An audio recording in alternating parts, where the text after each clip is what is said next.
I, Anjali Arya, welcome you all to today's webinar organized by La Politique in collaboration with Praja Foundation. The topic for today is the status of urban governance in India, and the guest speaker for today's event is Mr. Aviral Narayan Dubey.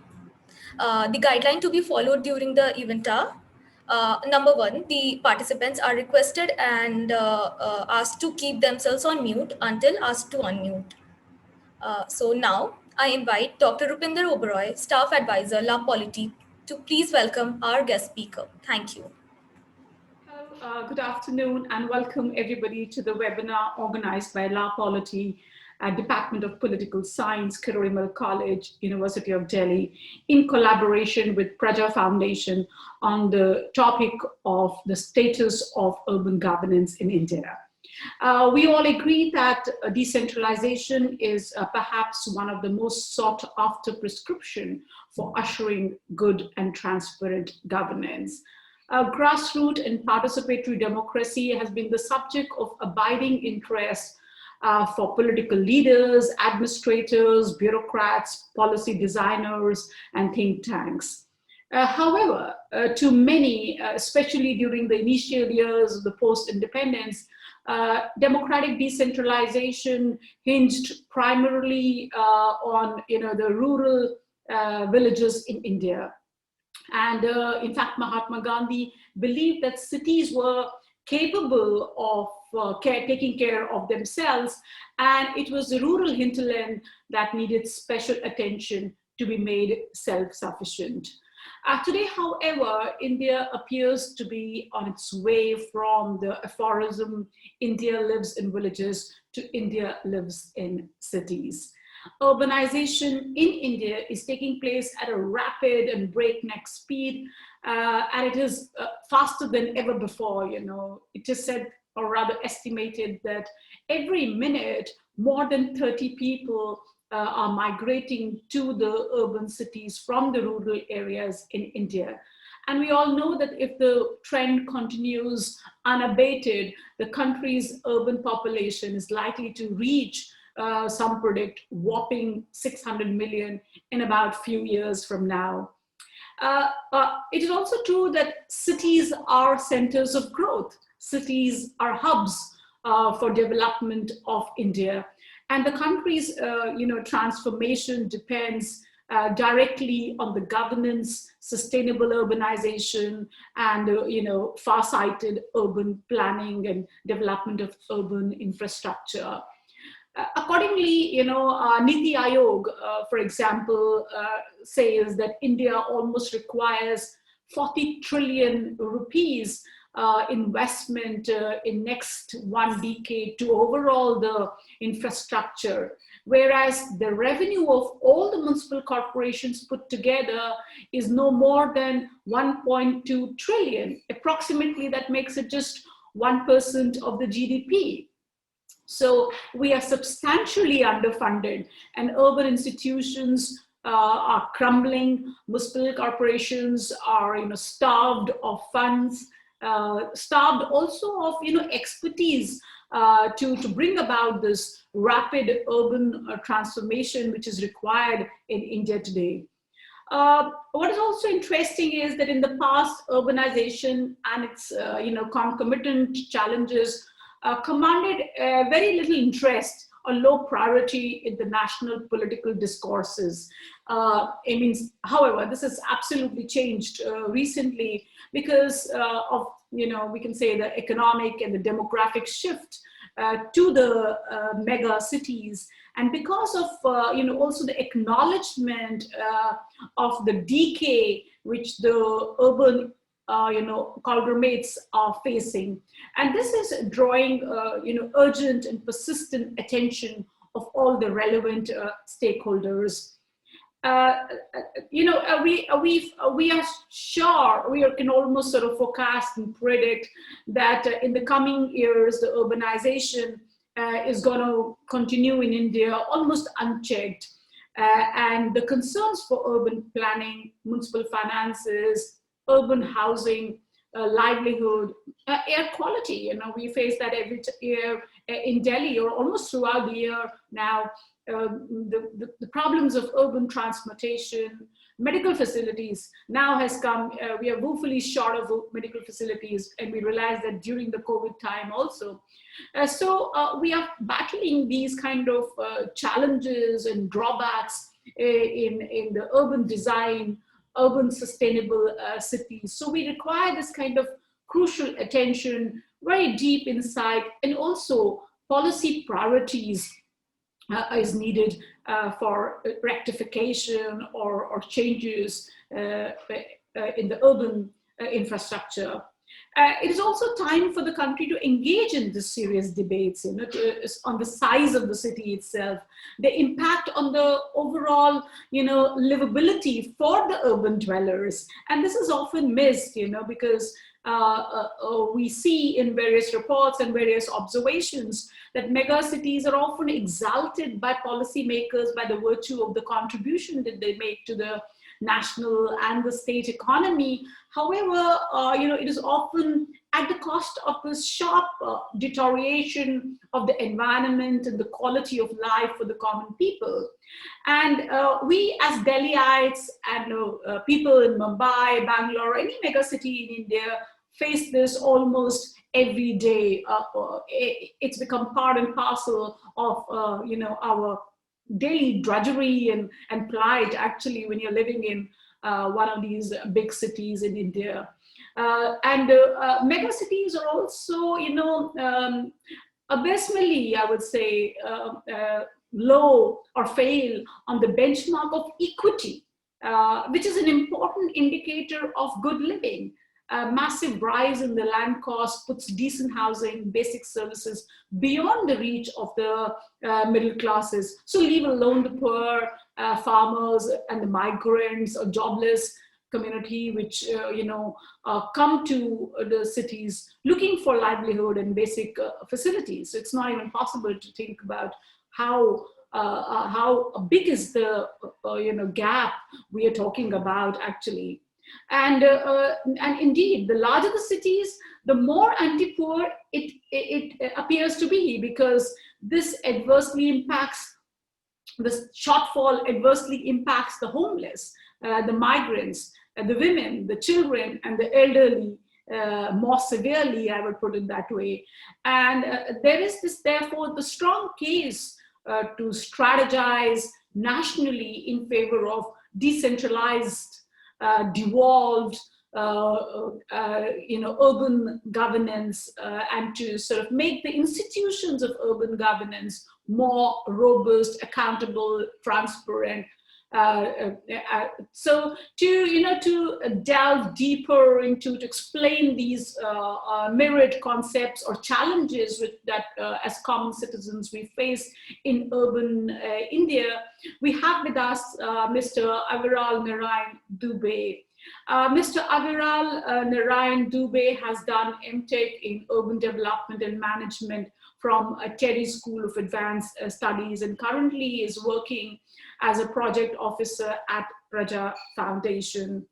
He holds expertise, particularly in regard to urban areas, and is also, engages regularly with the elected political representatives, civil society organization, and also the young students at the university to build the perspective and also to build the capacity regarding urban governance. So thank you very much once again, and really looking forward to hearing for you, Mr. Dubey, on this very significant and vital topic of status of urban governance in India. Thank you very much. Yeah, thank you so much. And it was my pleasure to be a part of this webinar, as well as thank you for this opportunity to talk about the status of urban governance in India.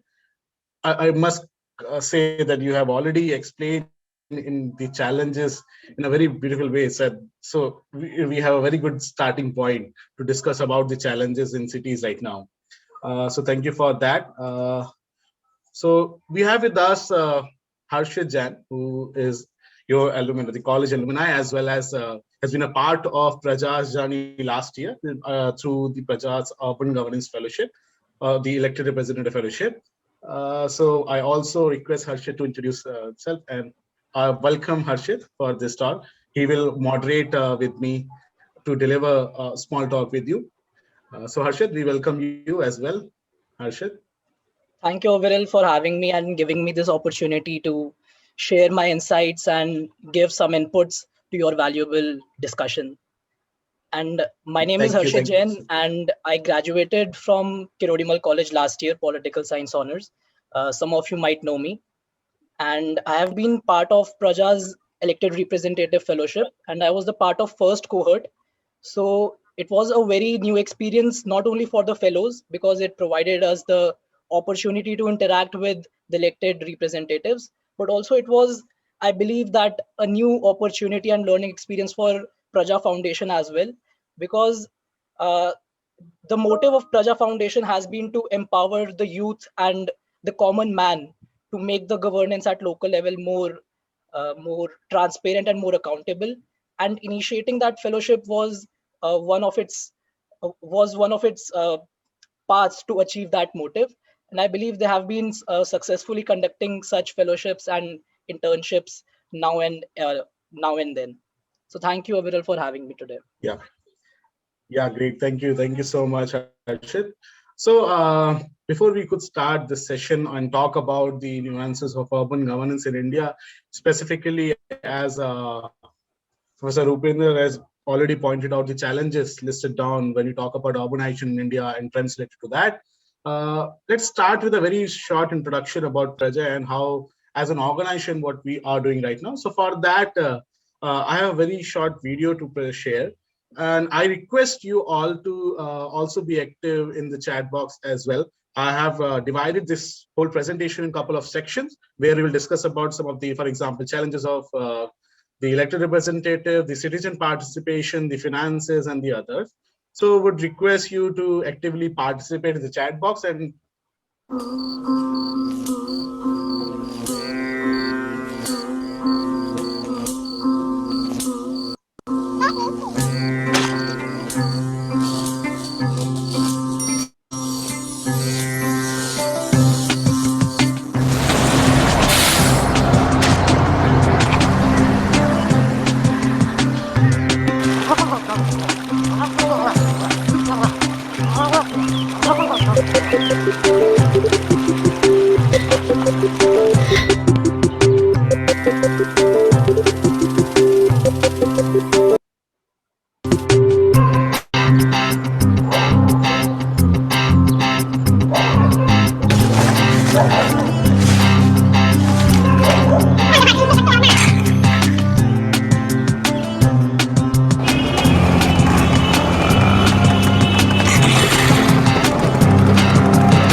When we come together as one, we will be heard. Log on to praja.org, form communities, talk to those in power, and get things done. Praja, let's do something. Summarize everything what we are doing right now and why we are conducting this kind of a webinar with you all and to share our experience on governance itself. So Harshit, do you have any comment on that? Any inferences for this video? I believe that the video showcased that how the local governance at the grassroots level actually functions. It is not just the elected representatives that make the governance possible at the local level, but it is also the participation of each and every one of us, as has been showcased in the video, that different components of the society, being the marginalized section of the society, being farmers, then the urbanized aspect of the society, roads, bridges, and then also the elected representatives. They are just one aspect of the whole model. So it is the collaborative effort of each and every one of us, of all the citizens, to make good governance possible at the local level. So I think that is what the video tried to showcase. Rightly said. And with that, and that's the important part when you talk about any challenges or any the important feedback we have as a citizens, it is important to participate in the governance process, and also to actively participate in each and every platform available at city governance to solve the challenge itself. So with that, Praja is working in the last 2 decades, more concentrated focused on urban governance. Could you please list down some of the challenges we face in cities right now, Indian cities? Harshit, please help me with that. And yeah. So any idea what are the key challenges we face?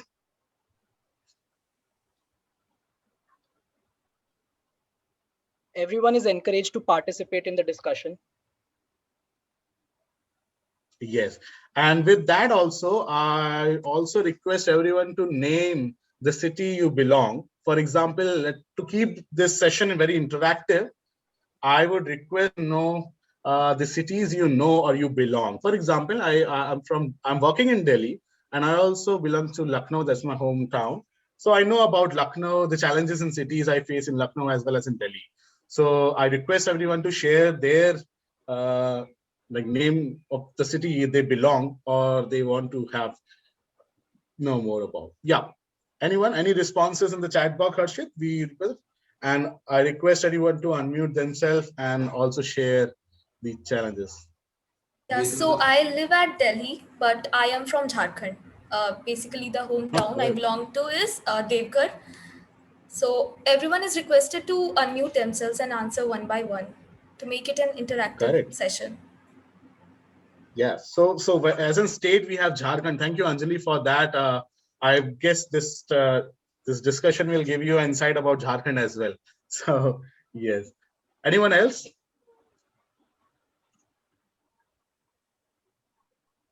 So they are putting in chat box. Maybe Anjali, you can announce you can speak the answers.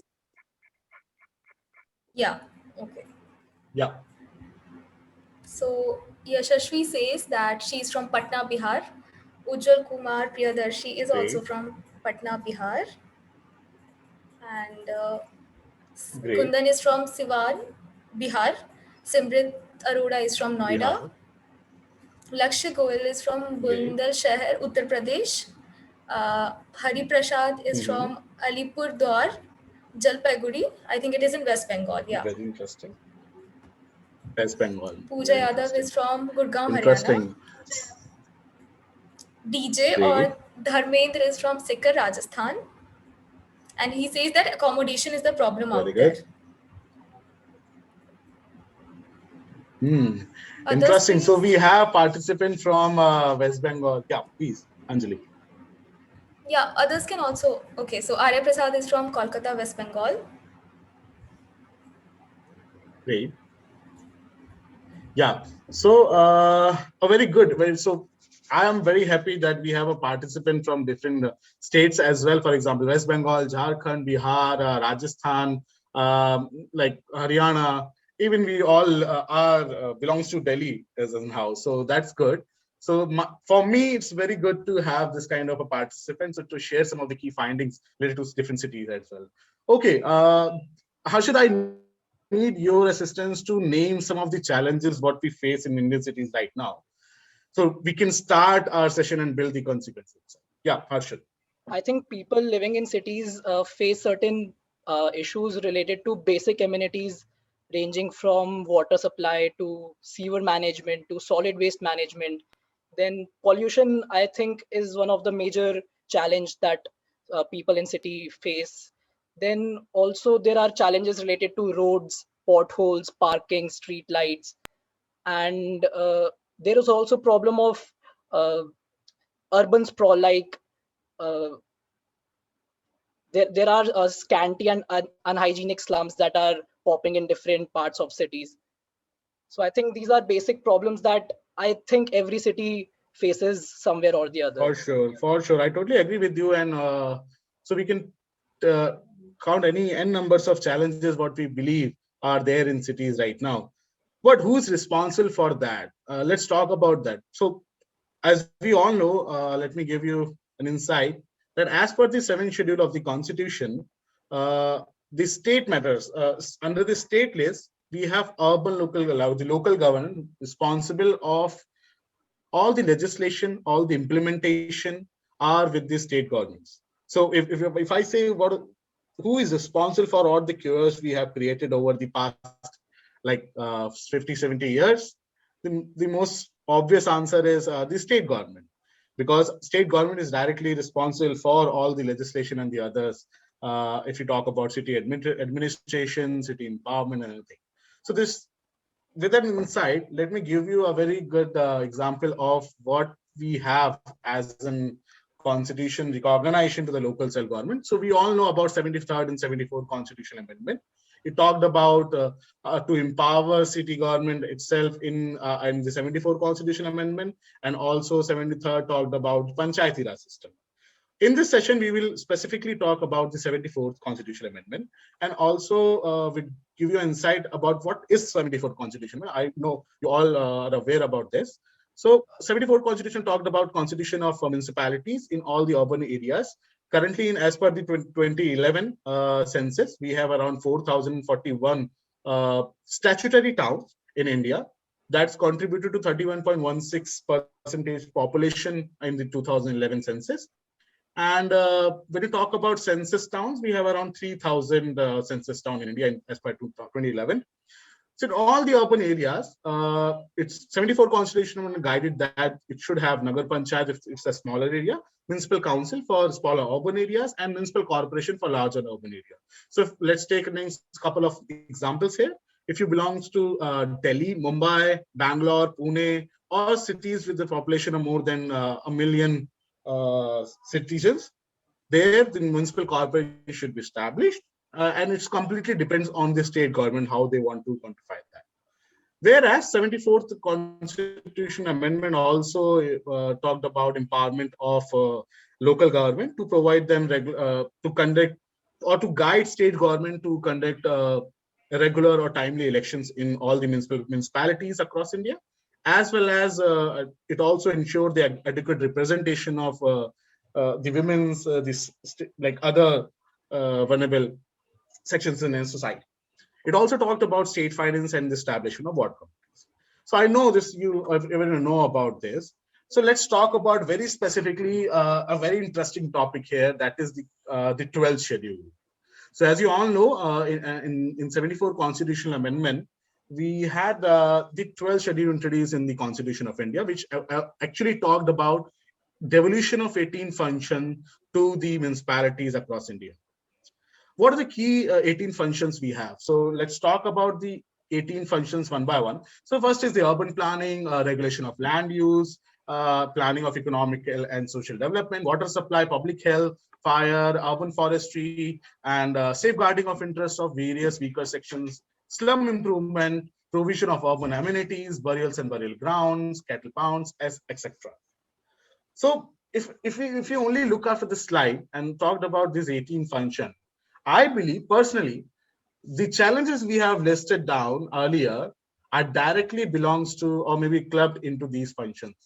So for example, we have already talked about the challenges in cities right now, this related to solid waste management. So as per the 74 Constitution, it guided all the state government to devolve this kind of directly to the urban local bodies.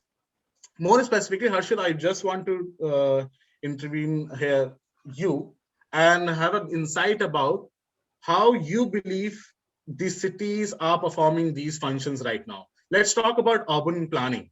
So you believe that master planning process or these urban planning, the concept of the whole agenda of urban planning in India are successfully implemented? So what are the challenges related to that? We can also talk about any service related listed down here and the challenges related to that. So what's your inferences in this slide? Yeah, Harshit. I believe that local governments have been offered or have been given a major role to play in the planning and urban planning and town planning. But I feel the major challenge they face is the number of agencies that already exist. For example, in case of Delhi, there are various agencies already performing various roles, and sometimes there is also intervention of different agencies.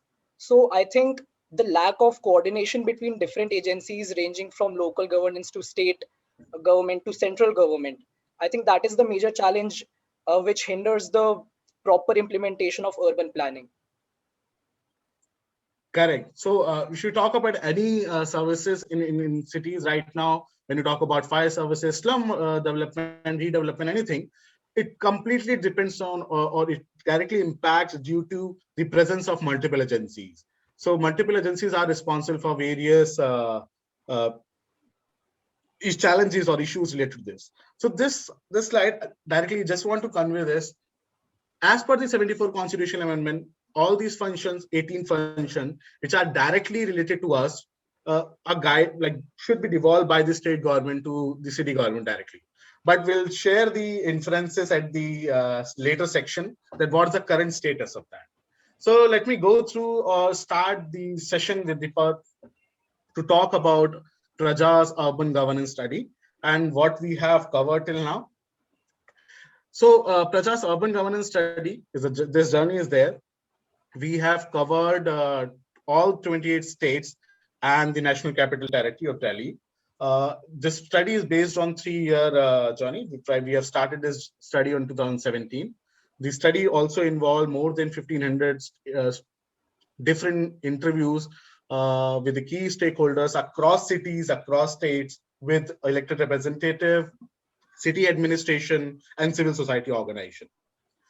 After the stakeholders interviews and primary and secondary research, we have consulted all these states government and shared the key findings of this report and verified the results as well.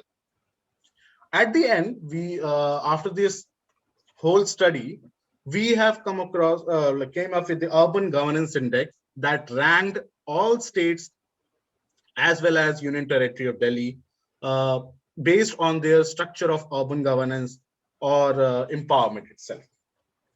So let's talk about the study, and we are happy to share some key findings with you. So I will just start with a very short video, which actually explains the importance of the Urban Governance Index. So let me know video is visible to you.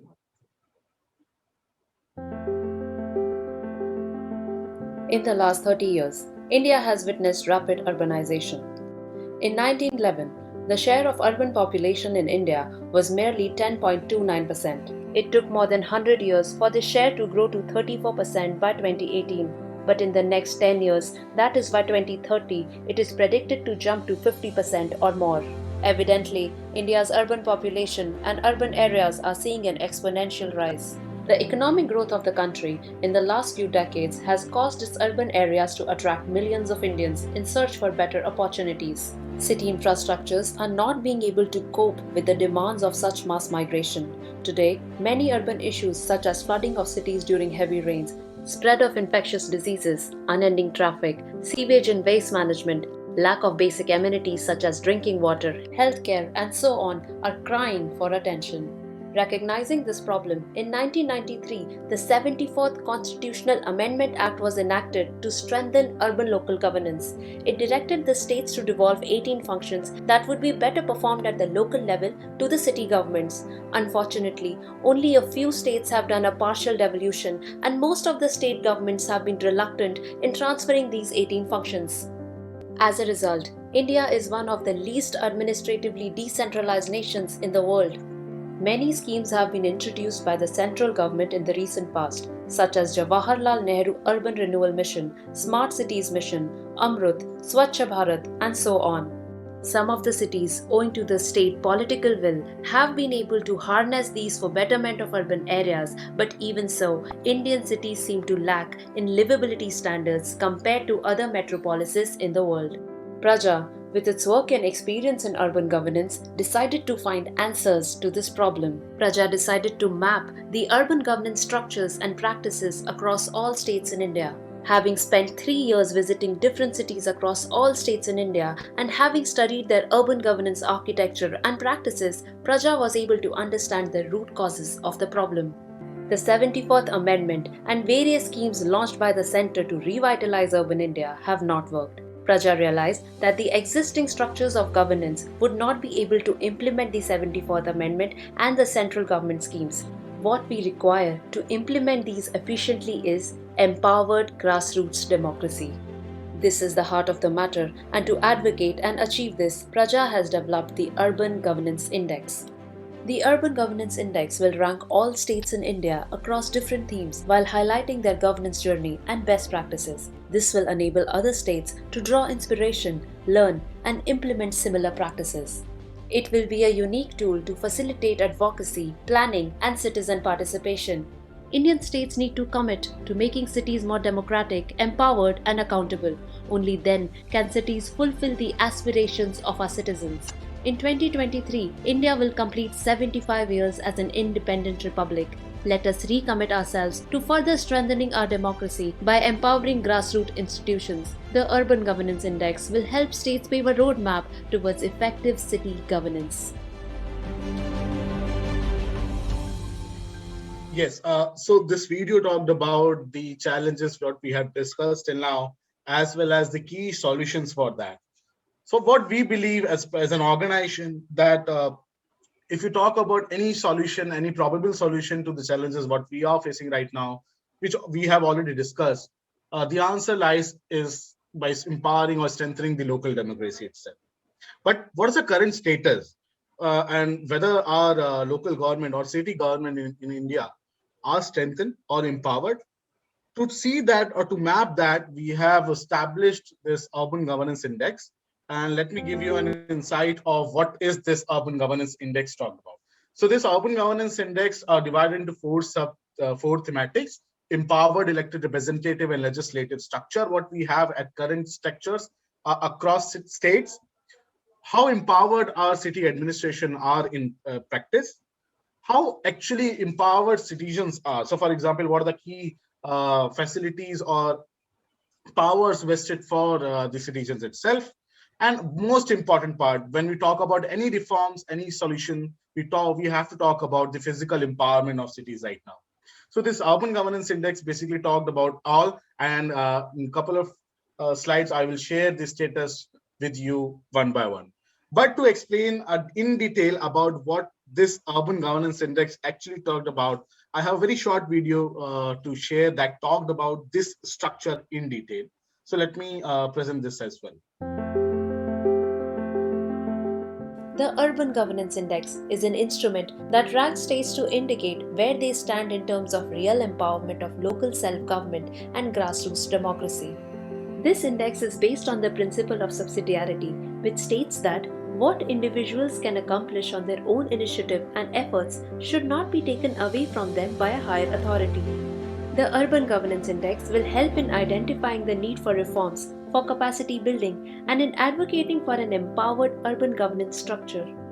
Structurally, the index is divided into 4 themes, 13 sub-themes, and 42 indicators. It ranks states according to their performance in terms of bringing about real empowerment of the city governments.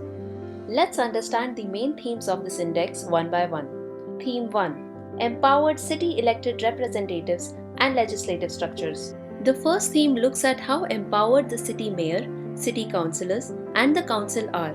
It also looks at the underlying municipal acts which govern the cities in different states and the extent or the lack of empowerment brought by them. Keeping the principle of subsidiarity in mind, our cities need more real powers to serve and fulfill the needs of its people. We need to empower the city government as a lawmaking body like the state and the central governments. Hence, the first theme looks at how empowered is the city mayor, the city councillor, and the council body. Theme 2: Empowered city administration. This theme will look at the existing authority and powers of the city government. It also looks at the extent of devolution of the 18 functions by the states to the cities as per the 74th Constitutional Amendment mentioned in the 12th Schedule. State governments not only need to adequately devolve these functions to the city governments, but also devolve the power and capacity to execute these functions. Therefore, this theme looks at power and authority of the city government, the devolution of 18 functions, and the management and control of human resources. Theme 3: Empowered citizens. The citizen must be at the center of all planning and development. It is for them that the government are working. It is imperative that the government involve the citizens in the decision-making process. Furthermore, this needs to be formalized and the citizens must be empowered to participate. Hence, this theme looks at open data portal, right to elect mayor and recall councillor, citizen consultative mechanism, and grievance redressal. Theme 4. Fiscal empowerment. Fiscal empowerment and financial autonomy are the bedrock of any government. Hence, Indian cities need to have access to adequate, time-bound and formula-based fiscal transfers from state governments along with autonomy to raise their own resources by levying taxes and charges. Therefore, this theme studies the devolution of financial power, systemic fiscal transfers and financial accountability. With the help of these 4 themes, 13 sub-themes and 42 indicators, the Urban Governance Index will facilitate a complete understanding of city governance and help in identifying gaps and solutions. Praja believes that the Urban Governance Index will create a path for realizing what the founding fathers of the Constitution intended, that is, true Swarajya, freedom and democracy at the grassroots. Yeah, so this 2 video actually briefed you about the importance of Urban Governance Index and also the importance of various thematics as well as the sub-thematics we have covered in this Urban Governance Index. We have various indexes when you talk about cities. Right now, we have ease of livability indexes. Recently, Ministry of Housing and Urban Affairs also launched the Municipal Power Performance Index. But no such indicators or indices talk about the grassroots democracy or the actual power vested with the city governments when you talk about the grassroots democracy. This index is only is talking about the status on ground actually, and also the importance of strengthening the local government when you talk about the serviceability. So let's talk about what are the key findings of this report. So based on all the thematics and sub-thematics, we have top 5 states across India. The number 1 is Odisha, then second is Maharashtra, Chhattisgarh, Kerala, and Madhya Pradesh. These are the top 5 states we have when you talk about this index. And also we have some bottom 5 states, that is Jharkhand, Arunachal Pradesh, Meghalaya, Manipur, Nagaland. So based on all the thematics and sub-thematics, we have this top 5 states and the bottom 5 states. The more important part when you talk about this index is no states have covered or scored 100 out of 100 when you talk about the implementation of true reforms needed at the ground levels. Odisha ranks first and have 56.86% score out of 100 and ranked 1. Let's talk about what are the status of an implementation when you talk about urban reforms in India. This table will brief you about refer to columns which depict states and the rows that represent you the indicators.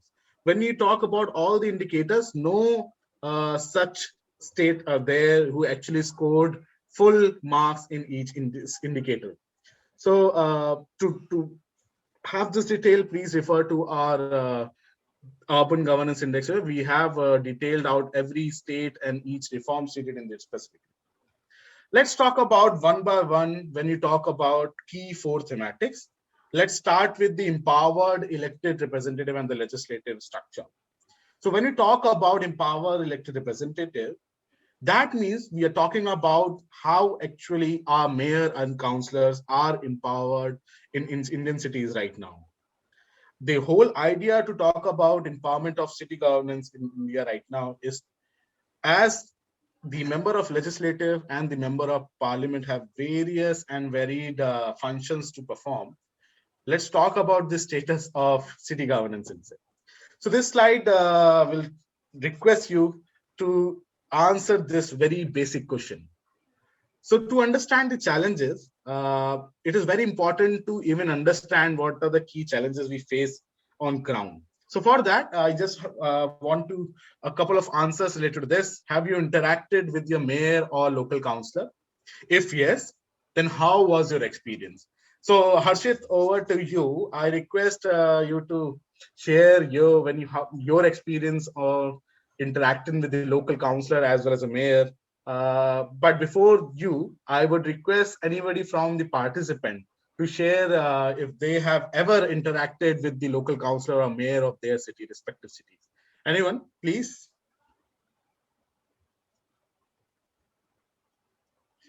You can also say no, because before joining Praja, even I haven't interacted with the councillor, or I haven't talked about anything related to city governance earlier. So that is a very interesting point to share. Yeah, anyone?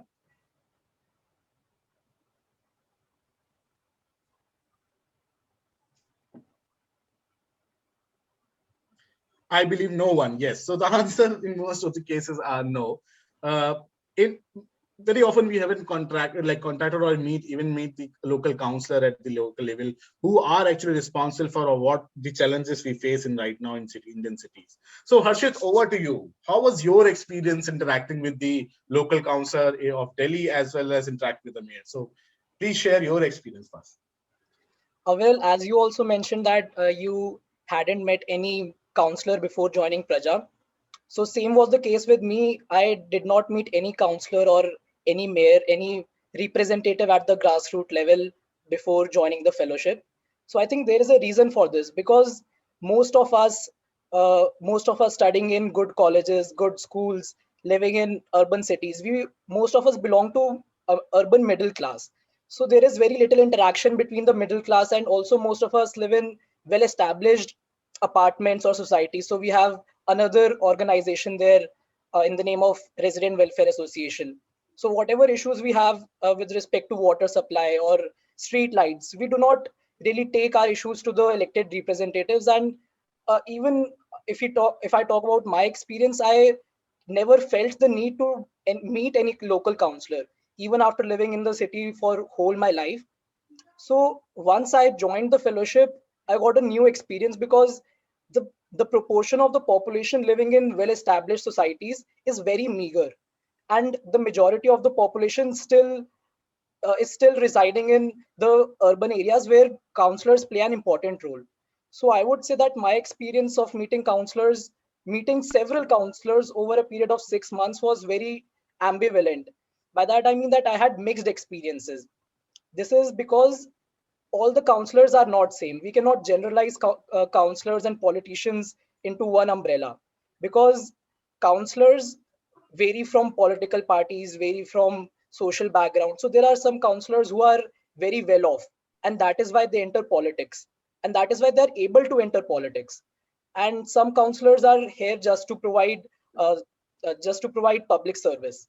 So while I was meeting several councillors, I found that there is also a difference in their approach towards how they talk to a common man. During the course of my fellowship, there was also a period of elections. Elections were announced for MCD during that time. So I felt a change in the tone of the councillors as well. First of all, when you meet a councillor, if you are not his or her electorate, she doesn't show a lot of interest towards you. So in the beginning, if you tell them that you are from an organization which is working to empower them, they get suspicious of you. Like, how can a common man empower me? I'm elected representative, so how can they empower me? So I think that was a very interesting experience, rather enriching experience, because interesting I cannot say, because sometimes some councillors do not approach us, are not very welcoming. So I think it was very enriching. And also some councillors are very resourceful. So resourceful in the sense that they have they belong to good financial background, and also they are in the hierarchy of political party at a good level. So they are very efficient in their working, and also it reflects in the working of their ward also. So their ward, you will see good roads, good street lights in their ward. While on the other hand, there are some councillors who just became councillors because they were influential people in that ward. So even though they are influential, they might not be very well off. So that also reflects in the condition of their ward. While people respect... Actually, I just wanted to break you in between and wanted to give you a very good insight. So when you talk about local councillors in city governance, we know everyone talk about the role of member of parliament in when you talk about politics, and when you talk about the role of member of legislative assemblies as well. So how many, as a citizen, how many know about even our local councillors? So for example, do you know, so I often talked about this. Do you know your name of your the chief prime minister? Everyone say yes. Do you know the name of the chief minister of your state? Everyone say yes. But what about the mayor? Or even about the name of the local councillor? So as you said, do we need to even interact with them? I will give you a very good answer for that. But let's talk about their empowerment first. So why haven't we all, you said this part that do we need to even meet them in person? So to give that, let's talk about the status of the mayor and the councillor in India right now. So this is a slide which actually talked about that whether if we elect a mayor, the term or its term to serve as a mayor of a city is co-terminus with the term of the city government. For example, we have, if let's suppose we say in particular act that the prime minister should be re-elected in every 2.5 years. If we have a stable government of 5 years, every 2.5 year or after 1 year, our prime minister should be changed. Or let's talk about the case of chief minister as well. We haven't practiced that one, but in cities right now, we have look after whether the mayor, the post of the mayor is co-terminus with the terms of city government. I will share the insights. Whereas the next question we analyze is, does the mayor hold the independent authority even to appoint the chairperson of the standing committee? Whether the mayor has a power to even chair the apex committees or various standing committees or the committees actually responsible for all the lawmaking in city government.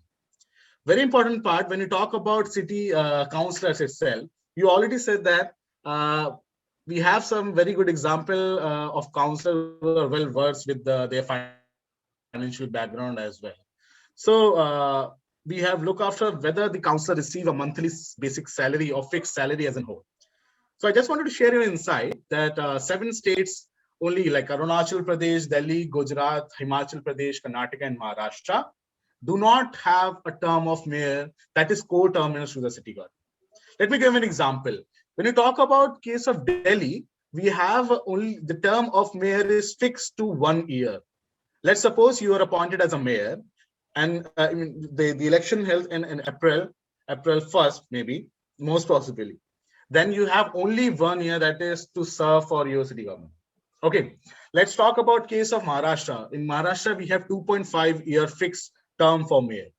I just want to know at the end of the slide, your view and that, Harshit, as well as the other participant, whether the term of a head or the chairperson of the government should be fixed or should not be the co-terminus. Okay, let's talk about the other states as well. In 15 study, there is no system of apex committee chaired by mayor. So let's talk about in case of central government, if we have a cabinet and also various committees headed by the chairperson, for example, the prime minister. But in case of city government, mayor is not responsible or the chair of the major committees that is responsible for city government. When you talk about fixed salaries to city councillor itself, it is very eye-opener even for us that only in 13 states out of 29 states or one in national capital territory, councillor receive a fixed salary or remuneration. Whether we all have a very good discussion related to the salaries related to member of parliament as well as the member of legislative assemblies. So what's your view on that? I just want to open a pause for a minute and wanted your experience or anyone from the participant, whether the term of the mayor should be co-terminus or whether our councillor should receive a fixed salary or not. Any insight, Harshit, from your end? I would like to share my insights related to the salaries of the councillors, because since I've worked with them at a personal level, so I know a little bit about the problems they face due to lack of any salary. So here I would like to share is that most of the councillors do not treat politics, electoral politics for that matter, as a social service. They treat it as an enterprise. So first of all, they have to invest a lot of money in winning the party ticket. Then they have to invest a lot of money in winning the elections.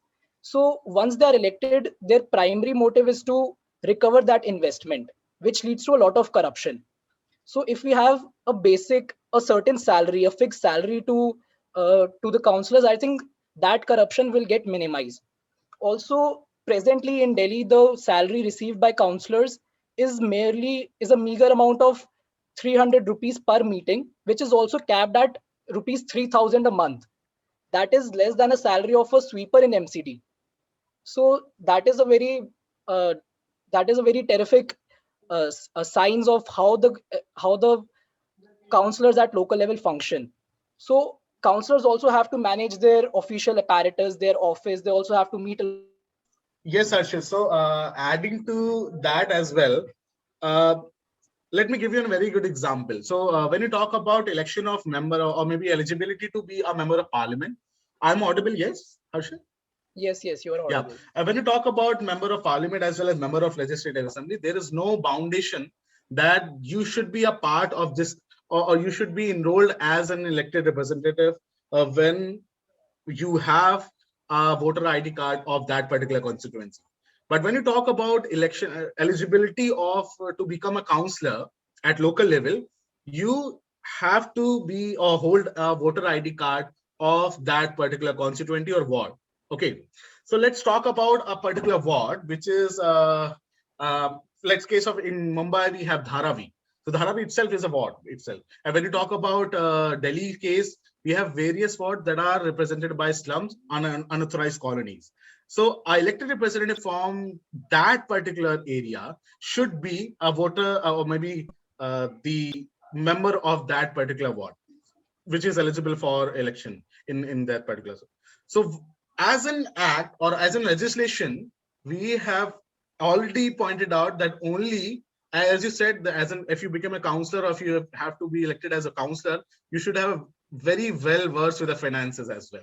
So what we believe is we have already empowered or briefed the elected representative that you should be a very well versed with the finances when if you have to be ready to elect as a ward councillor. So that is there. Let's talk about what's the status of the council itself. When you talk about council, we are referring to the general body meeting, or in case of member of parliament, we have Lok Sabha. In case of member of legislative, we have Vidhan Sabha. Let's talk about the council itself. The city government have procedure of conduct and business rules. So business rules are very important to even guide you a municipal corporation that how they have to perform. A very good insight in that 16 out of 29 states do not have this document called procedure of conduct and business rule. Only in 11 states, council has authority to pass no confidence motion against mayor. So this is a very rare example when you talk about empowerment of council itself in general. Let's talk about the administration part. We have already discussed in detail about the role of mayor and the councillor. Let's talk about the administrator. What we believe, if you have to solve any challenges, any problems, you have to empower elected representative as well as a deliberative or the executive. Let's talk about executive first. So when you talk about the status of 18 functions, the slides talk about the devolution of that. As you can see, refer to columns that are 18 function, refer to rows that are the state itself. In no the state government, there is not a single municipal corporation in India right now who actually performed, or the state government who devolved all these 18 functions to the city government when you talk about the implementation of 74 Constitution Amendment in a true sense. Only we have one common service, that is the solid waste management, referred to 6B, which are with all the municipal corporation across states in most of the cases. So if you talk about the functions, the power vested with city government, or the importance of or the challenges we face due to the presence of multiple agencies, the status is there. For example, let's talk about urban planning. We have multiple agencies who are responsible for urban planning in India. For example, if you talk about specifically in Delhi, we have Delhi Development Authority. We have state government authorities who is responsible for slum rehabilitation and others. We have municipal corporation here who is also responsible for implementation of land regulations as well. So this slides give you a very good insight that no city have devolved, or no state government have devolved all the 18 functions to the city government as been sold. We have a very good example from Mumbai where maximum service has been devolved to the city government. That's why it's a more empowered corporation in India with a very good financial stable as well. Let's talk about what the manpower we have. So as we talk about the challenges we face in city administration, we also have to talk about whether we have a power or empowered our local government to even hire or assign or even sanction or recruit the administration in their municipal corporation. The answer is, in all of the municipal the states, state government is the final agency or final recruitment authority when you talk about recruitment to the city government. So no mayor is responsible for the recruitment part, no city government, no city administrations, everything with the state government when you talk about final recruitment process. Similarly, we have a very good example from different Northeast as well, whereas all the recruitment sanctions authority are vested with the state government. So not a single agency or not a single municipal corporation in India are responsible for the final recruitment sanction authority.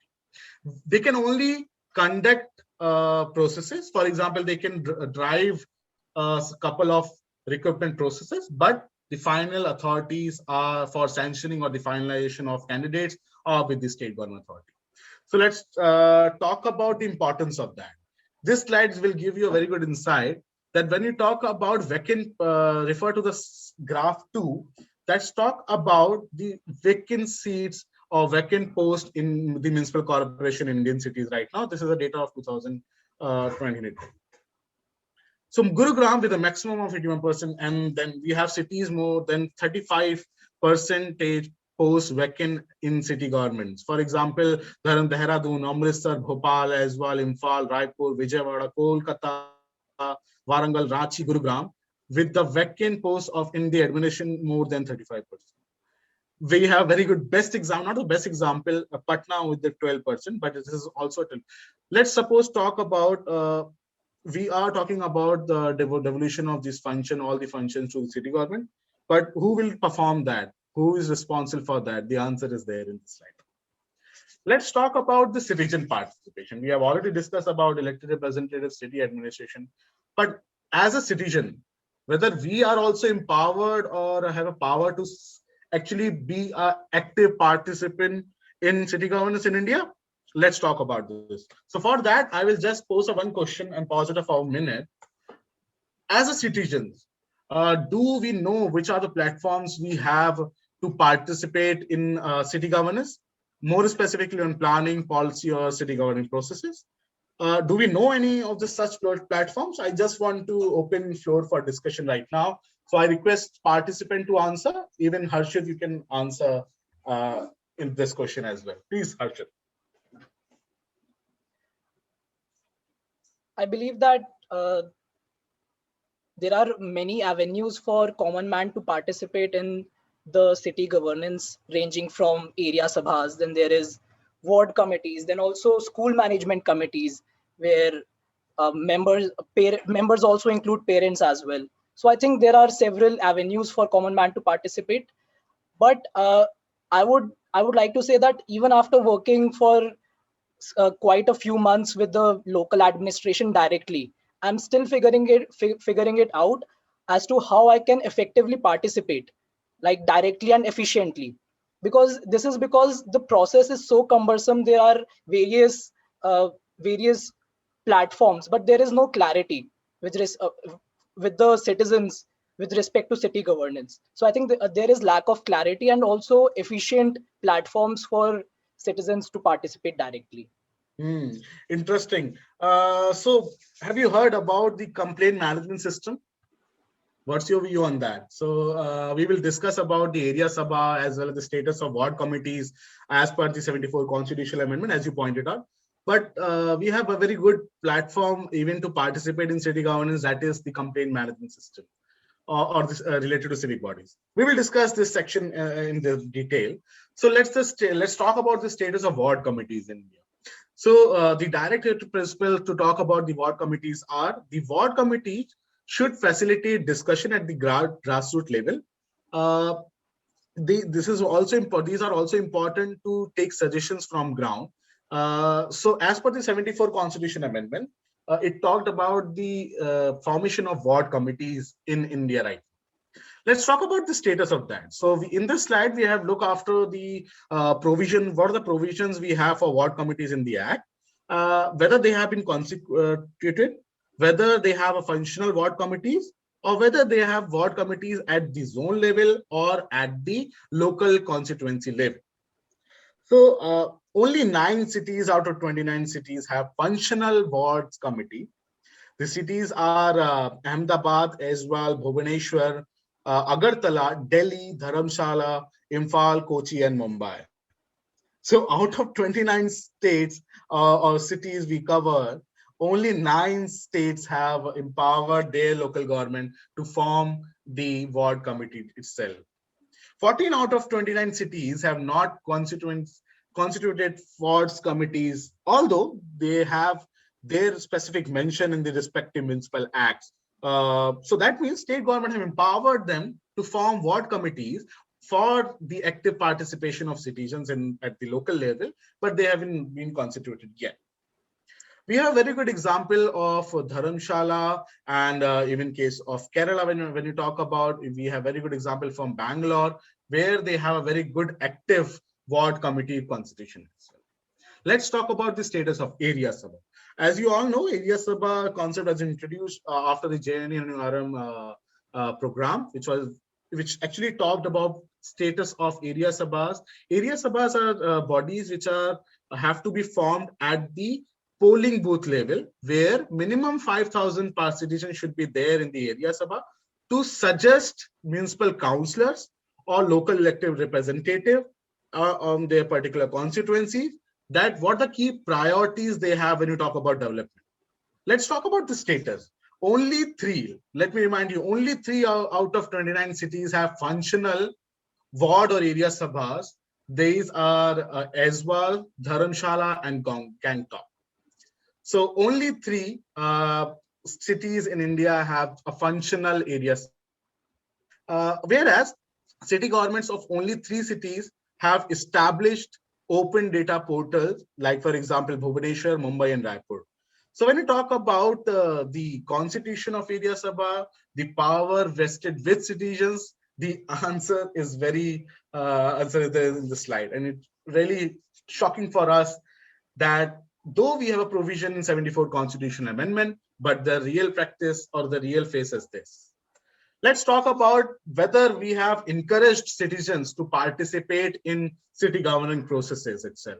So this slide will talk about whether we have a public participation in area sabhas, whether we have public participation in ward committees, budget making process. Even in most recent time, we have encountered this important project that we call the Smart City mission.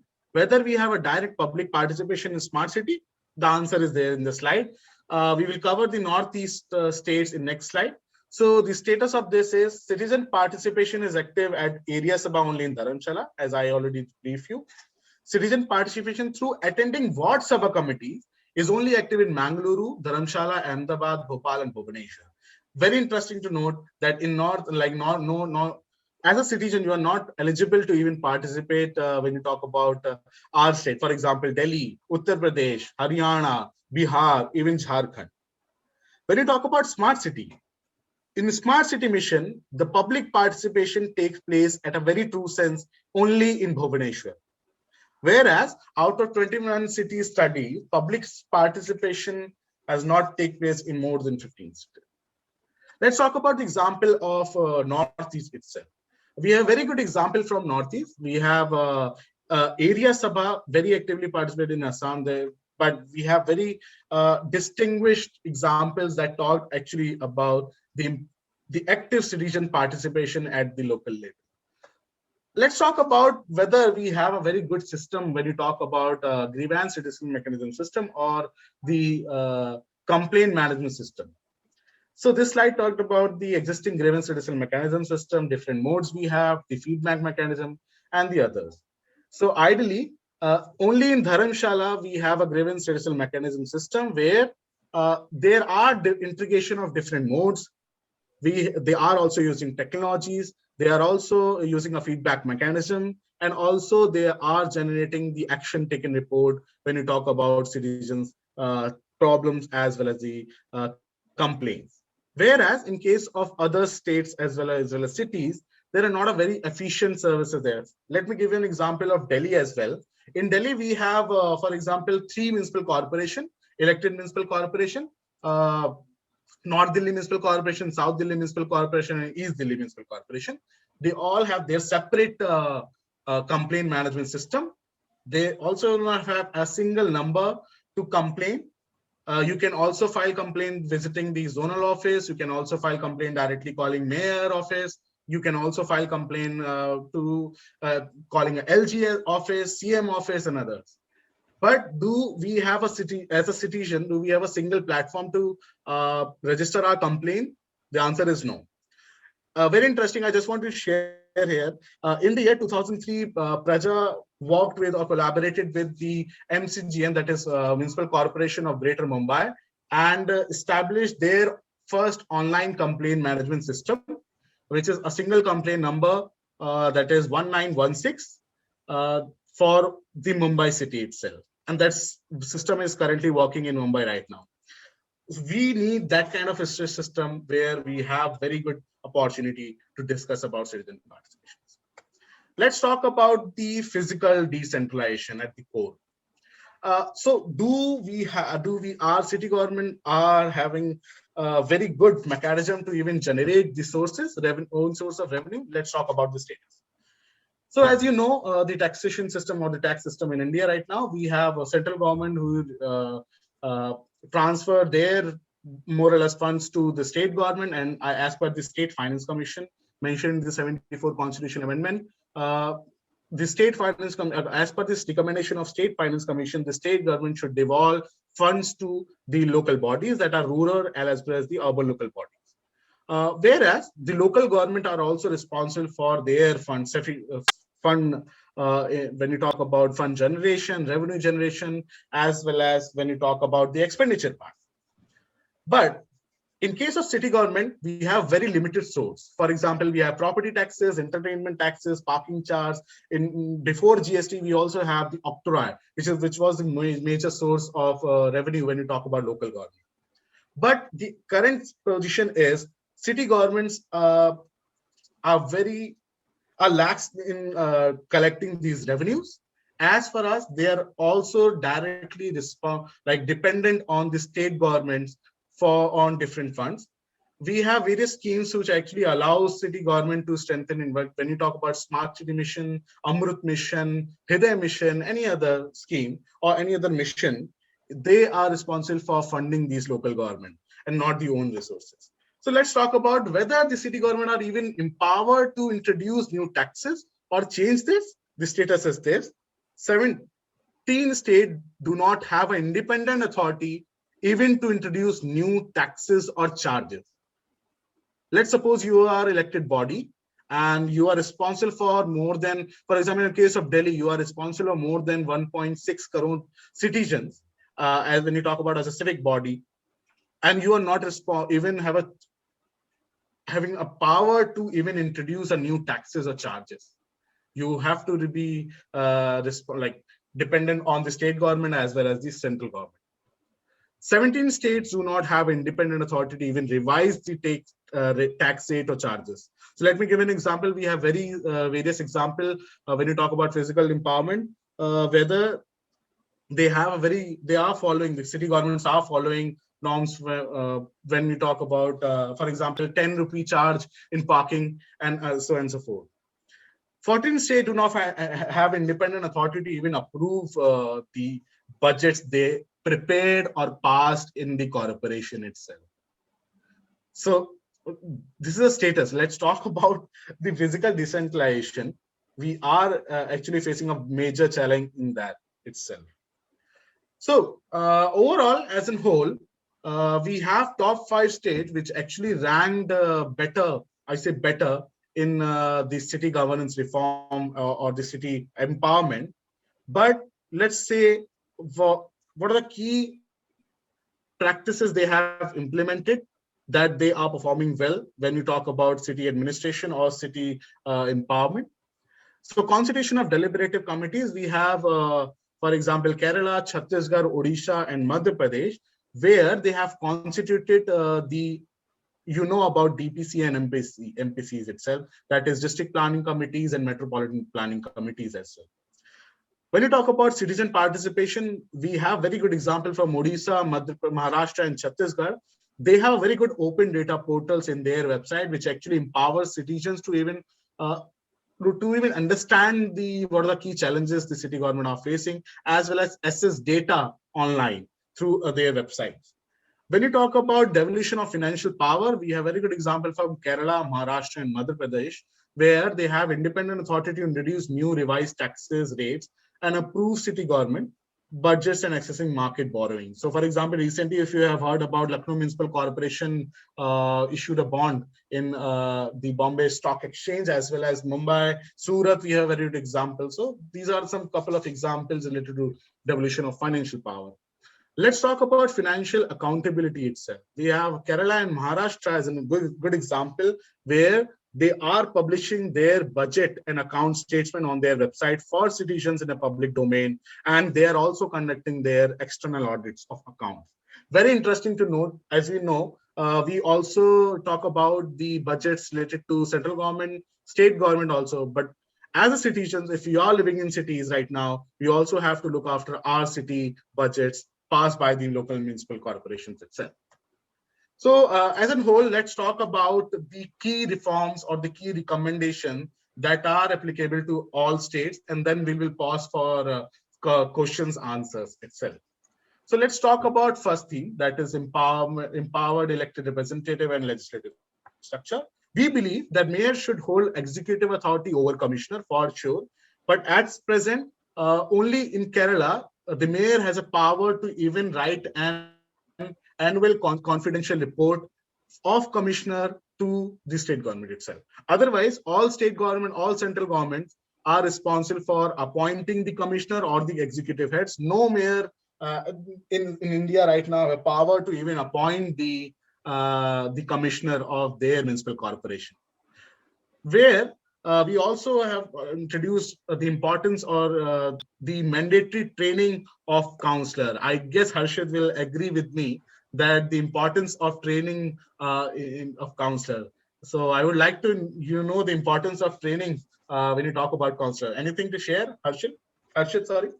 Yeah, I would like to share is that there are many first-time counselors, and there are also people who are very young, like at the age of 21 and 22, they become counselors.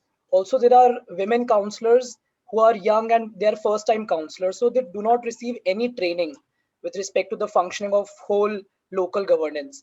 And as has been mentioned, that the executives and legislative, the deliberative body is separate at the local level. While we find that executive are the part of the legislature at the center and the state, it is not the case at the local level. So they find it very difficult to understand, even if they make policies, how can they get those policies implemented in their wards? So I think that is where the training is required to deal with the commissioner and the administration on the day-to-day basis. Correct. Adding to that, we have 50% reservation in most of the states for women councillors. So, for example, if you have in Delhi itself, if we have 272 seats for municipal election, we have 50% for women councillors only. And then we, with proper, without proper guiding or without proper training, Harshit has already briefed you about the status. Moreover, the councillor should receive a fixed salary. What we believe, it should be par than the commissioner itself, because they don't have any office expenses or the designated staff for them to support at the ground level. Councillor should also hold privilege to the immunity when you talk about statements or act. Council should also have independent authority to frame bylaws and regulation when you talk about city government. If you're talking about legislative, why not give power to the councillor itself or the council to form their bylaws? Let's talk about city administration. What we believe, all the 18 functions listed down in 12th schedule should be devolved to the city government only because they are solely responsible for all the services in city government. Whereas we also have smart city, under the smart city missions, we have SPVs established that controls most of the part of the city administration. What we believe, the SPVs also should be under the council or the corporation itself. There is need to set up an autonomous body that should recruit the municipal official at the city government, not the state government. Whereas when you talk about empowered citizens, citizens should hold authority to close their respective complaint registered when you talk about city civic complaints. Whereas citizens should also hold accountable when you talk about councillors. So they should have a right to recall, to directly recall their councillor if they are not performing well. We have very good example from Bhopal and other cities, even for Gurugram, where they have a right to recall of their councillor. When you talk about physical empowerment, we have city government should also receive a direct percentage because as Professor also briefed you about, 60% of GDP has been contributed by Indian cities right now when you talk about the share of GDP or the growth in cities right now. City government should also include budgets for parastatal bodies that are operating in cities right now. So these are the key recommendation what we believe as a whole we should talk about when you talk about reforms in Indian governance systems right now. So with that, I will just pause my talk and request Harshit and other team members to pose or share their views on this topic itself. I will just pause it myself. Thank you. Thank you so much, sir. It was really a very engaging webinar, and the presentation prepared were really helpful for us. There are a few questions in the chat box, and also I am sharing the feedback form. Yes. The participants are requested to fill the feedback form through the link mentioned in the chat box and kindly share the feedback of the webinar. So the first question is from. Correct. Thank you, Anjali, for sharing this feedback form. Now I request if you read a couple of questions, I would like to answer that. Yes. Yes, sure, sir. So the first question is from Pankhuri Jan. Pankhuri, kindly unmute yourself and ask the question. Anjali, you only take up all the questions. Maybe you can go through, read the questions. Yeah. Okay, all right.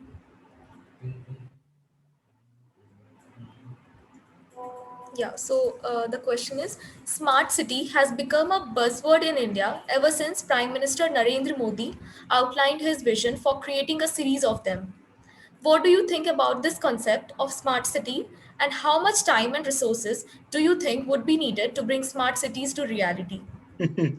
Yeah, very good. I really appreciate the, the importance of this question, because what we believe and what we have understood at the ground level, that in Indian situation right now currently, we need smartly governed cities than smart cities. When you talk about smart city, what's it talk about? It talk about the, for example, the infrastructure required for all the citizens. For example, 100% piped water services, minimum distribution losses, use of ICTs. For example, use of electric vehicles, public transportation, and so on and so forth. But who is responsible for that? The answer is, at the implementation part, it should be with the city governments, or the citizens are also responsible. But in actual, if you believe, under the smart city missions, we have created a parallel authority, that is SPVs, special purpose vehicle, directly governed by the commissioner of cities right now, or the executive heads. So there is most of the cases. So if you read our urban governance index or the key findings, you can also refer to the implementation part of smart city mission in India right now. We have very good example that in most of the cases, the elected representative are not part of these smart cities special vehicles. For example, I will just want to share you a very good example of Dharamshala. I have recently visited Dharamshala for this study only. And I also met the mayor of the city as well as the commissioner, who is also the head of the SPV, the special purpose vehicle. He said he wants to introduce a e-motor in the Dharamshala itself and want a dedicated cycle route or a pedestrian lane in the city of Dharamshala. If you ever visited Dharamshala, you may notice that it's a hilly terrain, and we have a very good elevation when you talk about these. So how feasible under the smart city mission are these electric vehicle or the cycling lane when you talk about Dharamshala city? So the answer is, we are talking about the solutions at a very ground level, which are not actually implicable at the ground level itself. And we are also not concerning or involving citizens itself. So what I believe, we are not required a smart city movement right now. We should only talk about smartly governed city, because when we will talk about smartly governed city, we are talking about empowered elected representative as well as citizens who are responsible for their city, the challenges they are facing in cities right now. So my submission to the answer is this only. Yeah, move to Thank you, sir. Yeah, thank you for answering the question. Thank you, sir, for answering the question. So the next question is from Yashashvi Suman. Yashashvi, kindly unmute yourself and ask your question. Yes, thank you. Before I ask my question, I would really like to say that the session was indeed very insightful and the PPTs were well engaging and well explained, sir. And the research work is also highly appreciable. The index that Praja has worked upon was something we don't usually find in our books. And I'm really thankful for providing us the ground reality experience. And I would also like to, surely meet the mayor once. So, yeah. So basically, my question is that how do you think the distribution of the material resources and the political power can be useful for the urban governance? Yeah, very interesting question. Harshad, do you want to answer this? Do you have a very good answer for this? This is a very technical question, I guess. Yeah, Harshad.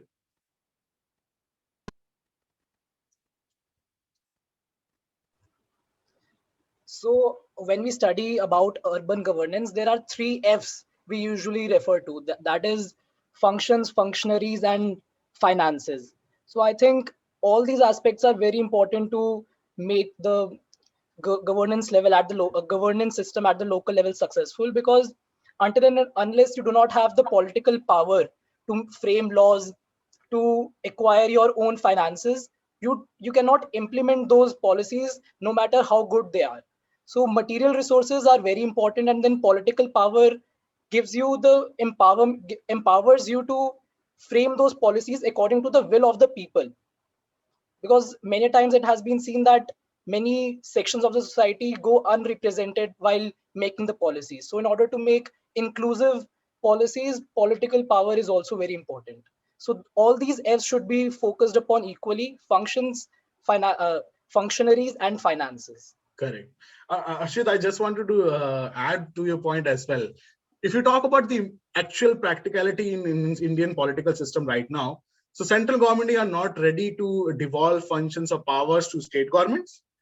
State governments are not ready to devolve powers to the urban local bodies, whereas city governments or the urban local bodies are not ready to even engage citizens at the ground level.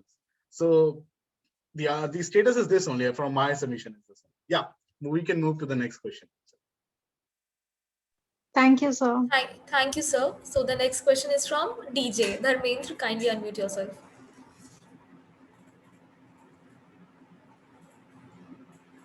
Dharmendra. Good evening, sir. Good evening. So my question is, how is the geographical planning system helpful in the urban planning in India? Very interesting, DJ. So let's talk about as a whole the challenges we have in urban cities right now.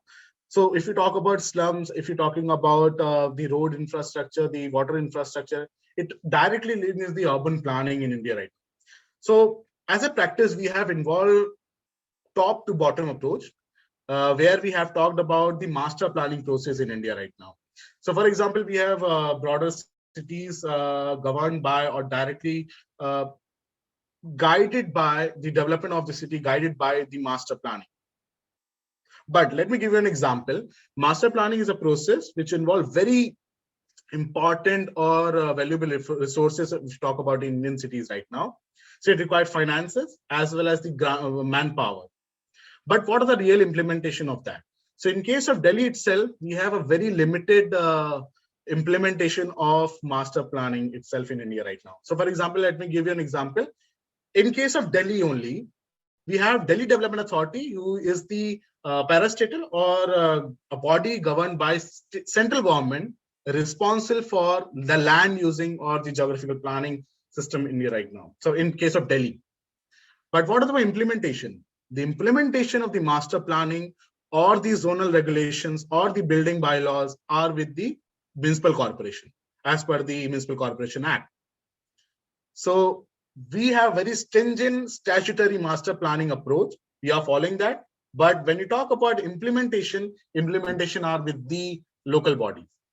What I believe in most of the cities right now, the implementation are very poor because we only follow the top to bottom approach and not the bottom to up approach. For example, no municipal corporation in India are responsible for their preparation of their geographical planning system in India right now. So for example, no corporation is responsible even in talking about a provisioning of ground level infrastructure required in their cities.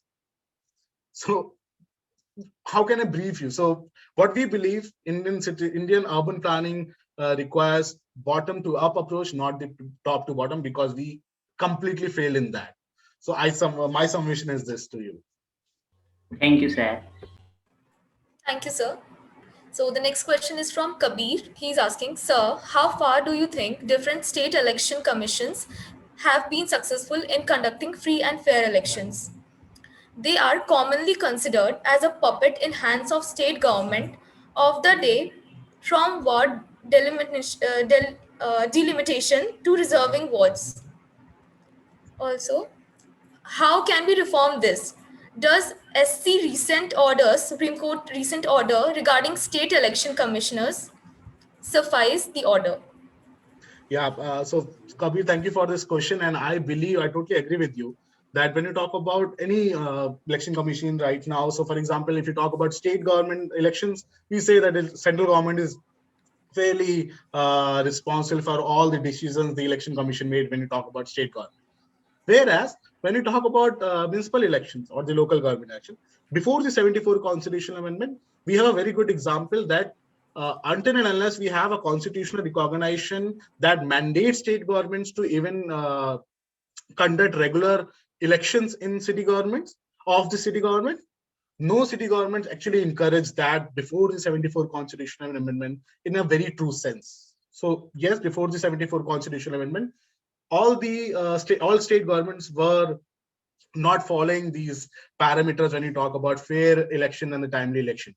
But after 74 constitutional amendment, though it mandates the regular conduction of elections in all the municipalities, I personally believe they are following that, but the role of state governments is more important. So for example, we have a very good example when you talk about delimitation or distribution of MCD, that is Municipal Corporation of Delhi, in the year 2012. We have one municipal corporation, all the 272 wards are under one municipal corporation before the 2012 elections. But it was by the state government who actually delimitates it and divided into three municipal corporations. That is North Delhi Municipal Corporation, South Delhi Municipal Corporation, and East Delhi Municipal Corporation. What added to that? So if you talk about implementation or challenges, I believe it already increased after the delimitation. For example, we have now 3 commissioners in all 3 municipal corporations, 3 mayors, all 3 different bodies who are actually responsible for that. When you talk about South Delhi Municipal Corporation, we may say they have better financial stability. When you talk about North, we may say they have a very good base of land reserve. When you talk about East Delhi, the challenges are very, very, very severe. So I believe, yes, state governments are all involving or responsible for these. But to answer this, that how we can solve this, so it completely depends on the political will. How we are looking at cities right now. So what we believe as an organization, that if you talk about challenges in cities right now and the probable solution for that, we have to think about as an, like for example, as a citizen. So if you're a citizen of a particular city, it doesn't matter for you who is responsible of guiding you. For example, no party should be there, no even elected representative should be there. If you talk about, like for example, Harshit had already explained that if you are living in an RWA, under the RWA, or you will believe, or you will only talk to the RWAs in your city or like a particular area. But what we believe that ideally we should look the challenges in cities at a very severe level. When we realize this importance and the challenges, then we will act on it. And when we act on it, we will also talk about the importance of city empowered city administration or city government. So my summation is, this is very difficult to answer, must say, Kabir. Thank you for the question itself. Yeah. Thank you so much, sir. So the next question is from Yashashvi Suman. She asks, how can we bring a paradigm shift from top down to bottom up approach in the people's participation? Correct. For sure. Yashashvi, thank you for this lovely question. I guess at the end of the session, we should talk about citizen participation. The first thing is we need proper awareness of citizen participation in cities right now. I had already briefed you that as a citizens, we are also not aware about the city governance process and the platforms or the powers we have when you talk about city governance. So first thing is empower citizens. Second is realize the importance of public participation or citizen participation in all the decision-making processes. So for that, we also have to establish a correlation in when you talk about the top to bottom approaches and bottom to up approaches. For example, we have a very good city performing in different parameters. For example, Bhubaneswar. In India, we have Bhubaneswar. Please visit this city, a lovely city, directly responsible, more or less, very good infrastructure, very manageable city. The core of the city management part is that citizens are actually participating in local governance itself. So they are also participating in establishment of local markets, cleaning of or sweeping of roads, maintaining the local hygienes there. Even in case of pandemic, they are also contributing to the COVID management or response with. We have very good example from Mizoram. We have very good example from Dharamshala. We have very good example from different cities. Indore is a major example, where if you involve citizens directly, then the challenges of the city government at the city governments or the cities itself are better, well managed. So for that to shift the bottom up approach, we have to think about or set an example by for example, bottom to up approaches. And when you talk about the solutions are there. So we have to start discussing. We also have to start participate in the city governance itself. And the first important part is we also have to aware about the city governance in India, right? Then we should talk about the paradigm shift when you talk about bottom to up. So thank you, Yashashvi, for this question. Thank you, sir. So the next question is from Kundan. Kundan asks, how can transparent processes lead to an ideal urban governance in India? For sure. So it's a very important question, Kundan. Thank you for that. When you talk about transfer processes, I just wanted to give you a very good insight. So have you ever noticed that what are the key questions your elected representative are asking in their respective forums? So for example, in Praja, we also analyze the quality of questions the elected representative are asking at the ground level. For example, we analyze on what basis or the quality of questions the elected representative in Delhi and Mumbai are raising at the respective forums. So for that, there is not a single platform there where all the questions are there to analyze as a citizen. So we need first transparent processes. For example, next is when you talk about city governance budgets, in most of the cities right now, there is not a single document which actually give you a brief insight about how your city government are expending their capital expenditures in respective forums, or what are their priorities. So we need that. when you talk about minutes of the meeting published in, okay, let me give an example. If you want to know about your central government, how they are performing, you will refer to Raj Sabha TV or the Lok Sabha TV, correct? Or you can directly visit their website. If you talk about state governments, we have the various state government televisions and there. But what the city government? Do they are performing in a transparent way? The answer is most of the cases no. Recently, based on Praja's recommendation over the last 10 or 15 years, the MCGM, the Municipal Corporation of Greater Mumbai, first time live have established publicly and shared the live budget speech in the Facebook the Facebook page of MCGM. First time, the first time when any city government are doing it there. So with transparency, will ultimately leads to the better improved urban governance structure, because then only citizens will participate or will be aware about these practices.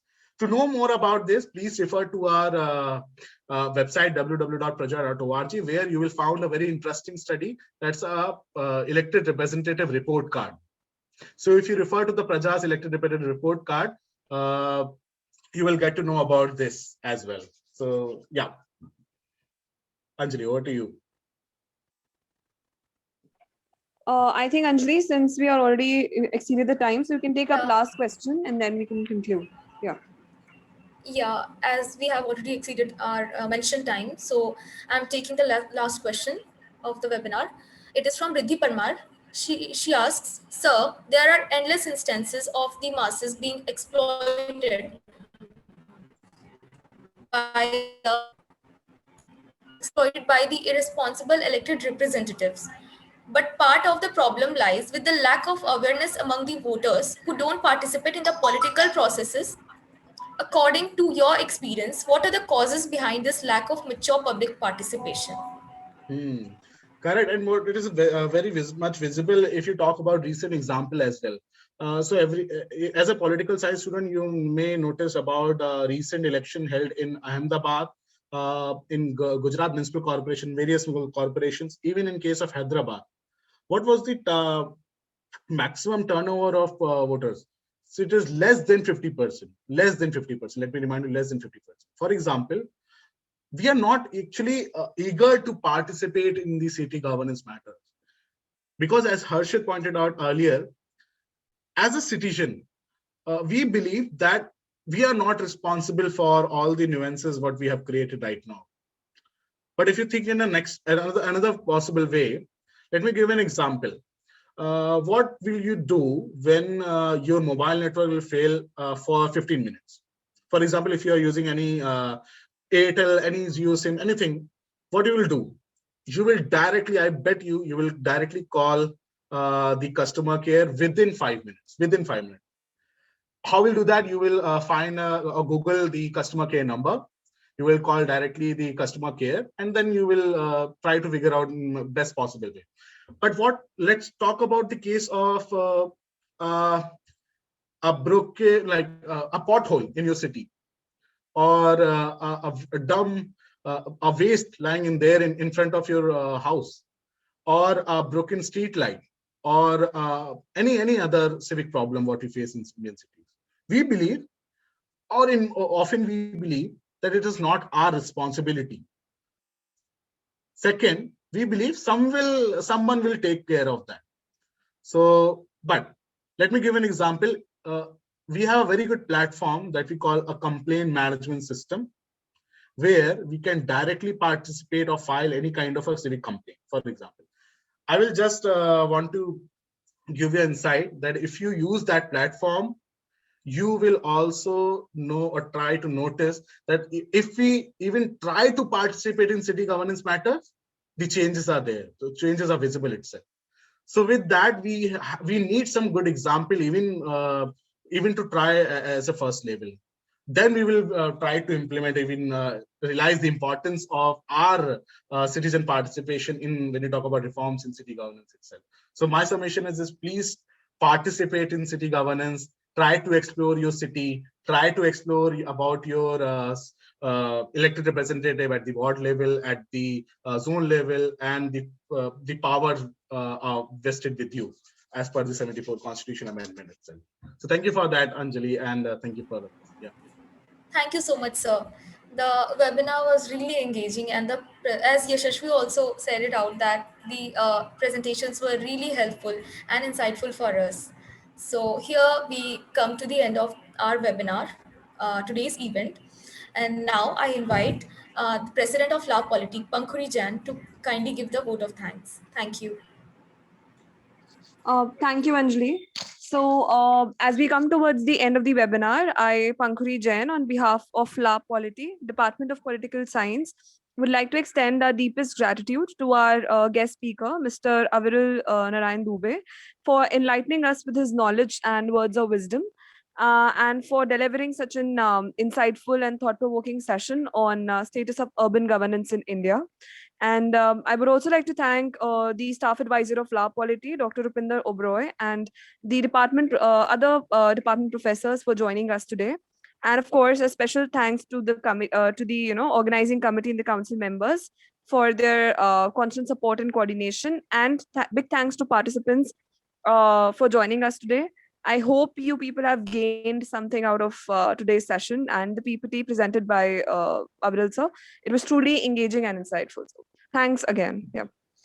Thank you so much, Pankhuri. And I also, from Praja, on behalf of Praja and Praja team, would like to extend my heartiest welcome to all of you. And also, I would like to thank Harshit to his presence and also share his experience when working with counselors as well on ground.